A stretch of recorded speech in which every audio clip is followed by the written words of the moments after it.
ನಮ್ಮ ಹಿರಿಯರು ಹೇಳಿರುವ ಗುಟ್ಟುಗಳು. ಗಂಡ ಹೆಂಡತಿಯ ಜಗಳವನ್ನು ಪರರಿಗೆ ಹೇಳಬಾರದು. ಊರಿಗೆ ಹೊರಟವರ ಬಟ್ಟೆ, ಗಂಟು, ಟ್ರಕ್ ಇವುಗಳ ಮೇಲೆ ಕುಳಿತುಕೊಳ್ಳಬಾರದು. ಮುಸ್ಸಂಜೆ ಹೊತ್ತು ಮುಸುಕು ಹೊತ್ತು ಮಲಗಬಾರದು. ಅಡ್ಡದಿಡ್ಡಿಯಾಗಿ ಮಲಗಿರುವ ಸ್ತ್ರೀಯ ಜೊತೆ ಸಂಭೋಗ ಮಾಡಬಾರದು. ಅರ್ಧಂಬರ್ಧ ಮುಖ ತೊಳೆಯುವುದು. ಕಾಲಿನ ಹಿಮ್ಮಡಿ ನೆನೆಯದಂತೆ ಮುಂಗಾಲು ಮಾತ್ರ ತೊಳೆಯುವುದು. ಹಿಮ್ಮಡಿ ಒದ್ದೆ ಮಾಡದೆ ಇರಬಾರದು. ಇದರಿಂದ ದಾರಿದ್ರ್ಯ ಉಂಟಾಗುತ್ತದೆ. ಶನಿ ಹೆಗಲೇರುತ್ತಾರೆ. ಊಟ ಮತ್ತು ಸಂಭೋಗಕ್ಕಿಂತ ಮುಂಚೆ ಮೂತ್ರ ವಿಸರ್ಜನೆ ಮಾಡಬೇಕು. ಹೆಂಗಸರು ಪೂರ್ತಿ ಬತ್ತಲೆಯಾಗಿ ಸ್ನಾನ ಮಾಡಬಾರದು. ಮೈಮೇಲೆ ಗುಪ್ತ ಅಂಗಾಂಗಗಳು ಮುಚ್ಚುವ ಬಟ್ಟೆ ಇರಬೇಕು. ರಾತ್ರಿ ಸಮಯದಲ್ಲಿ ಊಟ ಮಾಡದೆ ಹಾಗೆ ಇರಬಾರದು. ಒಂದು ಹಣ್ಣಾದರೂ ತಿನ್ನಬೇಕು. ಮನೆಗೆ ಬಸುರಿ, ಬಾಣಂತಿ ಮತ್ತು ಮಗು ಅಥವಾ ವಯಸ್ಸಾದವರನ್ನು ನೋಡಲು ಹೋಗುವಾಗ ಬರಿಗೈಯಲ್ಲಿ ಹೋಗಬಾರದು ಮತ್ತು ನೋಡಲು ಬಂದವರನ್ನು ಬರಿಗೈಯಲ್ಲಿ ಕಳುಹಿಸಬಾರದು. ಚಹಾ, ಮಜ್ಜಿಗೆ, ಪಾನಕ ಅಥವಾ ಒಂದು ತುಂಡು ಬೆಲ್ಲನಾದರೂ ಕೊಡಬೇಕು. ಒಂಟಿ ಕಾಲಿನಲ್ಲಿ ನಿಂತು ಮಾತನಾಡಬಾರದು. ಬಿಸಿ ಬಿಸಿ ಅನ್ನಕ್ಕೆ ಹಾಲು ಅಥವಾ ಮೊಸರು ಹಾಕಿ ತಿನ್ನಬಾರದು. ಸೋಮವಾರ ಎಣ್ಣೆ ಹಚ್ಚಿ ತಲೆಗೆ ನೀರು ಹಾಕಿಕೊಳ್ಳಬಾರದು. ಮಲಗಿದ್ದಾಗ ಗೋಡೆಗೆ ಕಾಲಿನಿಂದ ಹೊದೆಯುತ್ತಾ ಗೋಡೆ ಮೇಲೆ ಕಾಲು ಹಾಕಿ ಮಲಗಬಾರದು. ಒದ್ದೆ ಬಟ್ಟೆಯನ್ನು ಮೈ ಮೇಲೆ ಧರಿಸಬಾರದು. ಮುಸ್ಸಂಜೆ ವೇಳೆ ಬಟ್ಟೆ ಒಗೆಯಬಾರದು.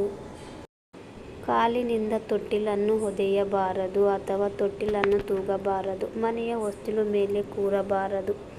ಶುಭ ವಿಚಾರಗಳನ್ನು ಮಾತನಾಡುವ ಸಂದರ್ಭದಲ್ಲಿ ಯಾರಾದರೂ ಒಂಟಿ ಸೀನು ಹಾಕಿದರೆ ಸೂಕ್ಷ್ಮ ಅರಿತು ಆ ವಿಚಾರ ಮಾತನಾಡದೆ ಎದ್ದು ಹೋಗಬೇಕು.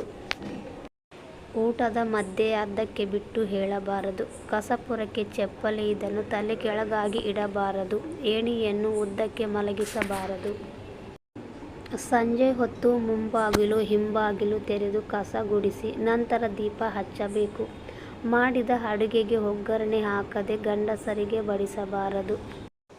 ಊಟ ಮಾಡಲು ನಾವು ಕಾಯಬೇಕು. ಯಾವುದೇ ಕಾರಣಕ್ಕೂ ಊಟವನ್ನು ಕಾಯಿಸಬಾರದು. ಎಂಜಲು ಕೈಯಲ್ಲಿ ತಟ್ಟೆ ಎತ್ತಬಾರದು. ಎಂಜಲು ಕೈಯನ್ನು ಒಣಗಿಸಬಾರದು. ಇದರಿಂದ ಮನೆಯಲ್ಲಿ ಸಾಲಬಾಧೆ ಕಾಡುತ್ತದೆ. ಹೊರಗಡೆ ಹೊರಡುವ ಮುನ್ನ ಹಿರಿಯರ ಕಾಲಿಗೆ ನಮಸ್ಕರಿಸಬೇಕು. ಮಂಗಳವಾರ, ಶುಕ್ರವಾರ, ಹಬ್ಬ ಹರಿದಿನದಲ್ಲಿ ಹಾಗಲಕಾಯಿ ಮತ್ತು ಬಾಳೆ ದಿಂಡಿನ ಪಲ್ಯ ಮಾಡುವಂತಿಲ್ಲ. ಮನೆಯಿಂದ ಗಂಡ ಹೊರಟ ಹಿಂದೆ ಹೆಂಡತಿ ಮುಖ ತೊಳೆಯುವುದು, ಸ್ನಾನ ಮಾಡುವುದು ಅಥವಾ ಮನೆ ಒರೆಸುವುದು ಮಾಡಬಾರದು. ಗಂಡ ಊಟಕ್ಕೆ ಕುಳಿತಾಗ ಹಾಲಿಗೆ ಹೆಪ್ಪು ಹಾಕಬಾರದು. ಒಡೆದ ಬಳೆಗಳನ್ನು ಕೈಗೆ ಧರಿಸಬಾರದು. ದುಃಖದ ಕಾರ್ಯಕ್ರಮಗಳಿಗೆ ಹೋದಾಗ ಹೋಗಿ ಬರುತ್ತೇವೆ ಎಂದು ಹೇಳುವಂತಿಲ್ಲ. ಹಾಗೆ ದುಃಖದ ಮನೆಗೆ ಬಂದವರು ಹೊರಡುತ್ತೇವೆ ಎಂದು ಹೊರಟು ನಿಂತಾಗ ಊಟ ಮಾಡಿ ಅಥವಾ ಇವತ್ತು ಇರಬಹುದಿತ್ತು ಎಂದು ಹೇಳಬಾರದು.